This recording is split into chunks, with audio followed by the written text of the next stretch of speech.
Dear student, you are most welcome to our educational channel mechanical Pandit. और मैं आपके प्यारे पांडे सर।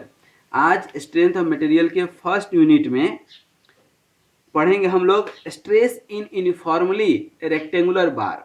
हम लोगों ने लास्ट क्लास में जो पढ़े थे, थोड़ा सा मैं आपको बता दूं कि जब हुक्स लॉ पढ़े थे, जब हुक्स लॉ पढ़े थे, ठीक ना, तो उसमें हमने बताया था कि कोई सेक्शन है, इसमें जो है स्ट्रेस और स्ट्रेन में रिलेशन निकालते कि stress is directly proportional to the strain और stress is constant and strain, ये रिलेशन निकाले थे। Stress equal to modulus of elasticity into epsilon, ठीक है। उसके बाद यहाँ पर आप देख सकते हैं ये निकाले हैं stress equal to E delta L upon L, यही change in length upon original length, that is called strain. और स्ट्रेस क्या है, पी अपन ए, ठीक है। तो ये इलोंगेशन निकल कर क्या है, delta L P L upon A E, ठीक है। और यही पी एल अपन ए ई जो इलोंगेशन यूनिफॉर्म सेक्शन में है, यही हमने टेपरिंग बार के लिए निकाला था, सर्कुलर सेक्शन के लिए। ये देखिए सर्कुलर सेक्शन के लिए हमने निकाला था, ठीक है ना। इसके ऊपर हमने न्यूमेरिकल भी किया था, जस्ट लास्ट वीडियो में लेक्चर नंबर 3 में आप जाकर के देख सकते हैं इसको। तो यहाँ पर क्या है, ये 4pl अपन पाई ई d1 d2, ये हमारा फॉर्मूला निकला था किसके लिए, सर्कुलर सेक्शन के लिए। फिर p is the load applied, l is the overall length, pi constant, e modulus of elasticity, d1 and d2, d1 is the diameter and d2 is the again diameter of the one section another section respectively, ठीक है। आज जो हम लोग पढ़ने वाले हैं rectangular बार। Rectangular बार कहने का मतलब है कि ये कोई बार है हमारा और कुछ सेक्शन इसका ऐसा है, ठीक है ना। इसको आप यदि देखेंगे, यदि हम इसको थोड़ा 3D में दिखाने की कोशिश करें, ये आपका एक्सिस हो गया, समझिएगा। और इसको यदि हम दिखाने की कोशिश करें थोड़ा सा 3D में, तो ये क्या होगा, ऐसा होगा,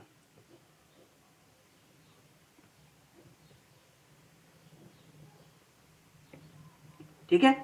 अब यहाँ पर ये जो है इसकी ओवरऑल लेंथ कितनी है, देखिए यहाँ पर ओवरऑल लेंथ कितनी है, L, ठीक है। यहाँ पर इसकी जो विड्थ है, यहाँ पर इसकी जो विड्थ है वह क्या है, W1, ठीक है। यहाँ पर जो इसकी विड्थ है, इसकी जो विड्थ है that is the W2, W1 W2। और अब किसी मिड सेक्शन पर या किसी लेंथ x पर, इधर से किसी लेंथ x पर इसकी विड्थ पूछ रहा है, इसकी विड्थ क्या है, Wx। अच्छा, ये तो विड्थ हो गया, इसका ये थिकनेस है, तो थिकनेस देखिए, थिकनेस यहाँ भी t है और यहाँ भी t है, ध्यान रखिएगा। थिकनेस इज यूनिफॉर्म, ठीक है, thickness is uniform, width is going to be changed, ठीक है। तो यहाँ पर एक हम छोटा सा सेक्शन लेते हैं, कितने लेंथ का, dx लेंथ का, इसकी लेंथ कितनी है, dx है। तो dx लेंथ जो एलिमेंट्री सेक्शन लिए हैं उसकी विड्थ कितना है, wx, कितनी विड्थ है, wx। इस wx को यदि आप सेपरेट जो है ना फ्री बॉडी डायग्राम में देखें, तो ये है आपका, ये है आपका, ये dx है और ये wx है विड्थ, ठीक है। थिकनेस देखेंगे तो थिकनेस इसका भी यहाँ भी कांस्टेंट है t, ठीक है। ये t जो है यहाँ कांस्टेंट है ये, ठीक है। अब इसके ऊपर लोड लग रहा है, एक इधर p लग रहा है और इधर एक p लग रहा है, ठीक है। तो यहाँ पर इलोंगेशन कितना होगा, तो elongation for the elementary length dx पहले हम निकाल लें। देखिए यहाँ पर इलोंगेशन क्या है, elongation for the elementary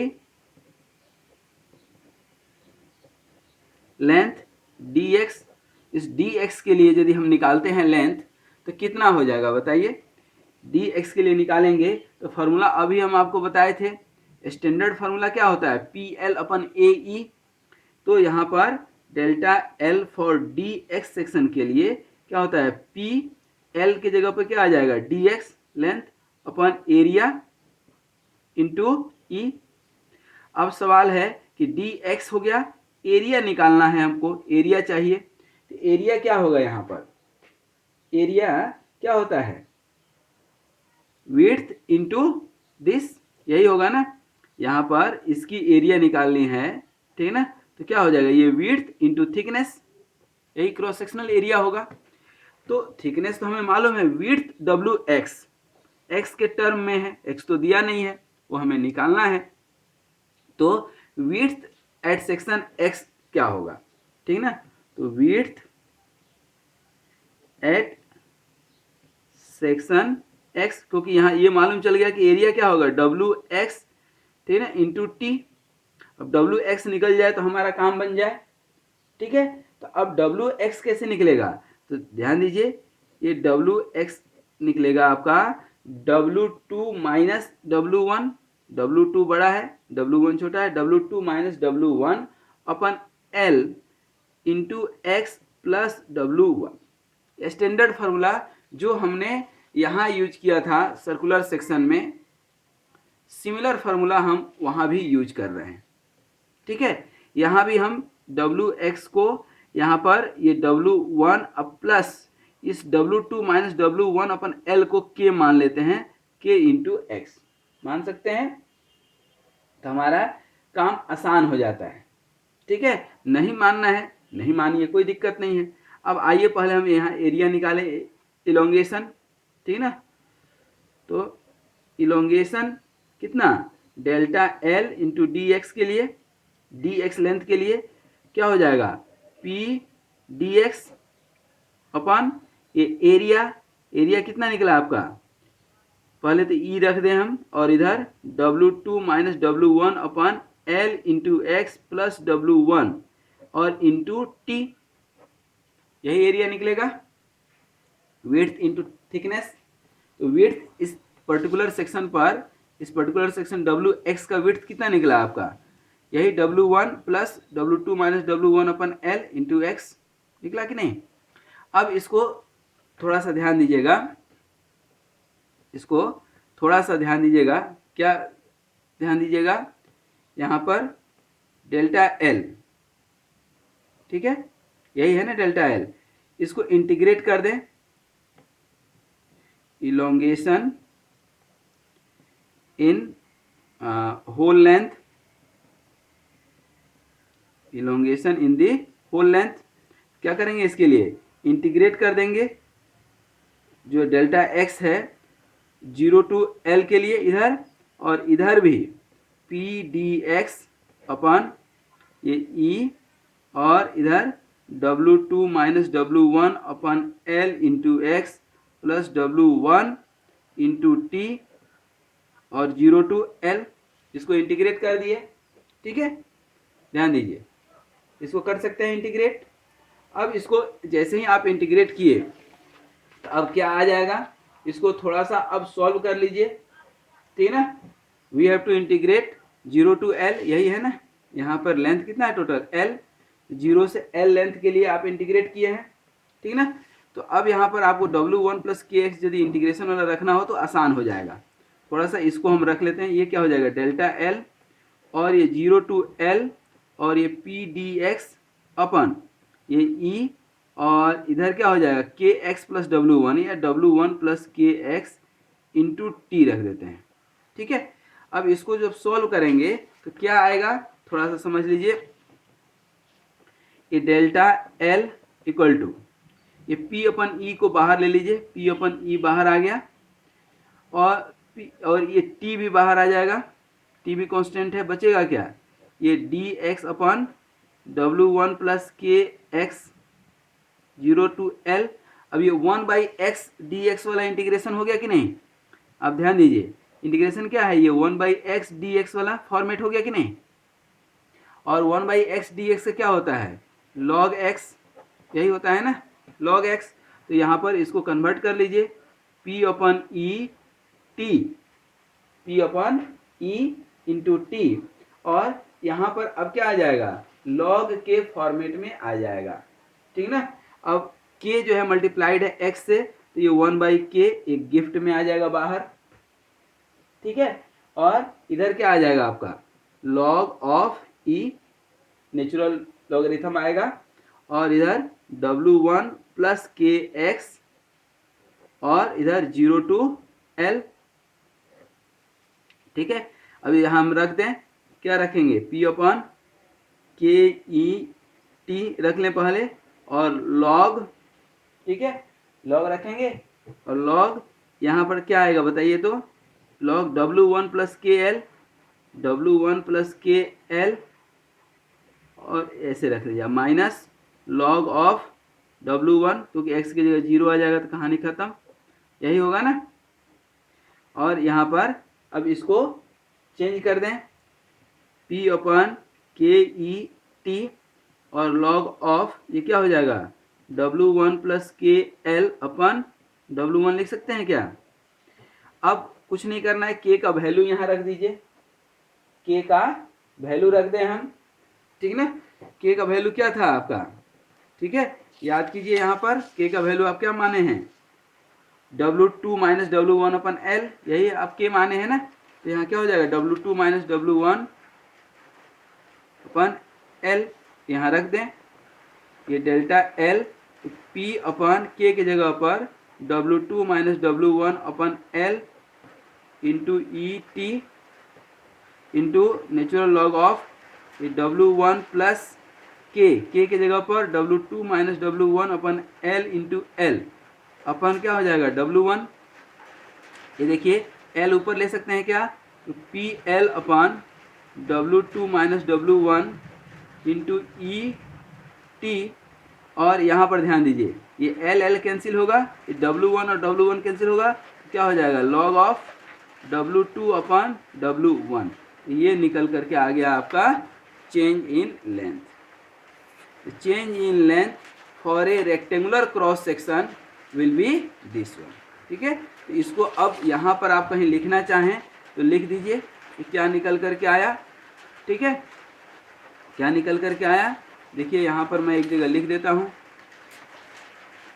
change in length यहाँ निकल करके आया P L upon W2 minus W1 E T और log of W2 upon W1, ठीक है।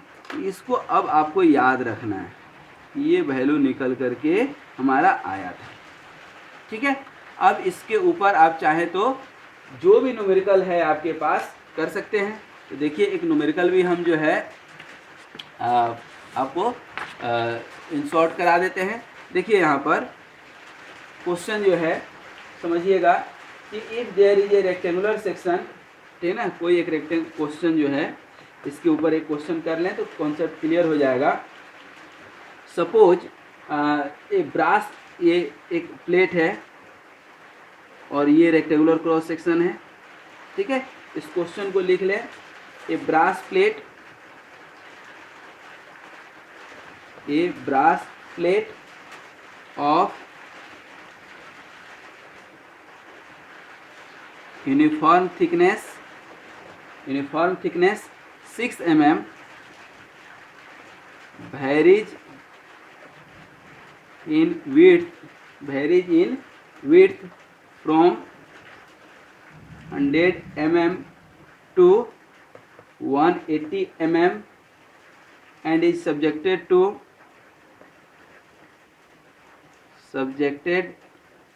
to a load of 4 kilonewton, ठीक है।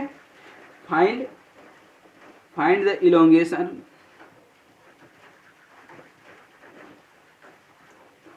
Elongation, if E is equal to 82 giga pascal, ठीक है।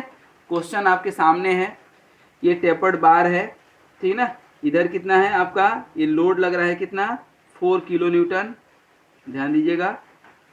और इधर इसकी विड्थ कितनी है, इसकी विड्थ कितनी है आपकी 6 mm, और इधर कितनी है, सॉरी ब्रास प्लेट और यूनिफॉर्म थिकनेस है आपकी, सॉल्यूशन लिखें यहाँ पर और गिवन लिखें तो थिकनेस आपको दिया है 6 mm, varies in width from 100 mm, ये इधर 100 mm है, मतलब W1 जो है आपका 100 है, सॉरी W2 100 है, और W1 ये W1 है, और W1 आपका कितना है 180 mm, ठीक है। तो W1 जो है 180 mm है, ठीक है। और P इक्वल टू कितना है 4 kilo newton, E equal to दिया है 82 गीगा पास्कल, ठीक है। अभी अभी हम लोगों ने पढ़ा है सॉल्यूशन यहाँ पर, ठीक है ना, ये काफ़ी डिटेल में आपको बताए थे। तो ये सेक्शन कितना हो जाएगा, delta L change in length. दुनिया में तीन ही चीज़ होता है, कुछ गिवन रहेगा, उसके बाद फार्मूला निकालना है आपको, फार्मूला लगाना है, कॉन्सेप्ट लगाना है, प्रोसेस लगाना है। फार्मूला क्या है इसका, delta L equal to P L upon W2 minus W1, ठीक ना, इंटू ई टी और log of W2 upon W1। ये आपका क्या है, स्टैंडर्ड फार्मूला है, याद रखना है जिसको, ठीक है। अब ये स्टैंडर्ड फार्मूला याद रखना है आपको, और इसमें सब चीज़ दिया हुआ है, देखिए यही delta L equal to P, P की जगह कितना दिया है आपका 4 किलो न्यूटन, तो 4 इंटू 10⁻3। लेंथ को एक काम करें mm में ही रहने दें, लेंथ कितना दिया है, लेंथ तो कोई दिया होगा, लेंथ तो दिया होगा, subjected to a load, find the elongation, length 600 mm ले लीजिए, लेंथ कितना दिया है 600 mm, तो ये लेंथ 600 mm ही रहने दीजिए, या 10⁻³ कर दीजिए।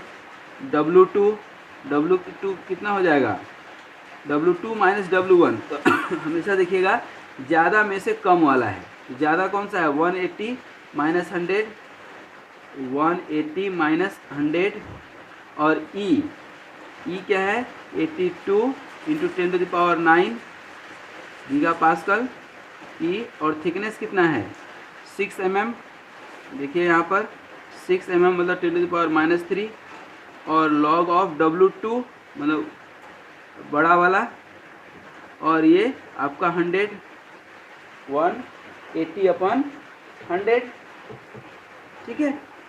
अब यहाँ पर क्या करना है आपको, निकाल देना है, इसको सॉल्व करना है।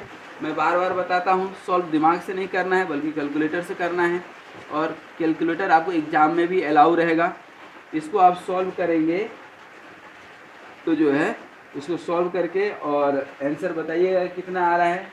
मेरे समझ से इसकी आंसर जो है काफ़ी कम आएगा, और 0.03 के आसपास आएगा, कुछ 0.03 mm, ठीक है। तो that will be answer your, ठीक है ना। तो इसको सॉल्व कर सकते हैं। तो आज हम लोगों ने समझा कि किस तरह से कोई रेक्टेंगुलर सेक्शन हो, टेपर्ड रेक्टेंगुलर सेक्शन, क्या है ये टेपर्ड रेक्टेंगुलर सेक्शन, ठीक ना। तो टेपर्ड रेक्टेंगुलर सेक्शन जो है आपको दिया हुआ रहे तो उसकी इलोंगेशन कैसे निकालेंगे under N applied load of P। यहाँ पर कोई लोड आपका P लग रहा है, यदि यहाँ पर P लोड लग रहा है, ठीक ना, और W1 W2 इसकी विड्थ है और थिकनेस यूनिफॉर्म है, तो कैसे निकालेंगे ये हम लोगों ने डिस्कस किया, ठीक ना। पहले एलिमेंट्री लेंथ को dx ले लेंगे, dx के लिए देखिए पूरी कहानी है, ठीक है। फिर W1 प्लस kx, इसको हम सॉल्व करते गए हैं। फिर फाइनली हम इंटीग्रेशन कर दिए हैं। इंटीग्रेशन और डिफरेंशिएशन तो जो है मैकेनिकल का पार्ट है। फिर इसको सॉल्व करते करते हम लोग यहाँ पर सॉल्व किए हैं, और सॉल्व करते करते फाइनली ये आपका निकल गया। तो this is the final elongation for a rectangular tapered bar under a load of P, ठीक है। तो ये आपका फाइनल निकल गया, इसको याद रखना है। और फाइनली जो है हमने एक न्यूमेरिकल भी करके आपको दिखा दिया कि किस तरह से न्यूमेरिकल अटेम्प्ट करेंगे, ठीक है, पहले गिवन नोट कर लीजिए कि गिवन क्या है और फार्मूला क्या है। फार्मूला में हमेशा ध्यान दीजिएगा ये रेक्टेंगुलर क्रॉस सेक्शन के लिए है और एक सर्कुलर क्रॉस सेक्शन अलग है। सर्कुलर क्रॉस सेक्शन में और इसमें सर्कुलर क्रॉस सेक्शन के लिए क्या है 4pl/πe d1 d2, ठीक है, और यहाँ पर क्या है पाई कहीं नहीं है, लॉग आ जाता है, ठीक है। तो कभी कंपैरेटिव एग्जाम में आता है तो तुरंत टिक मारिए कि लॉग मतलब रेक्टेंगुलर वाला है, कहानी खत्म, ठीक है। तो आज यहीं तक। नेक्स्ट क्लास में हम लोग जो है सेल्फ वेट के चलते इलोंगेशन निकालेंगे, ठीक है, elongation due to self weight, और फिर जो है इलोंगेशन ड्यू टू जो है टेपर्ड वर्टिकल बार के लिए निकालेंगे, ठीक है, और उन सब पर कुछ न कुछ न्यूमेरिकल भी करेंगे। तो आज यहीं तक। Thank you very much for watching this video and be very happy, healthy and keep smiling. Thank you very much.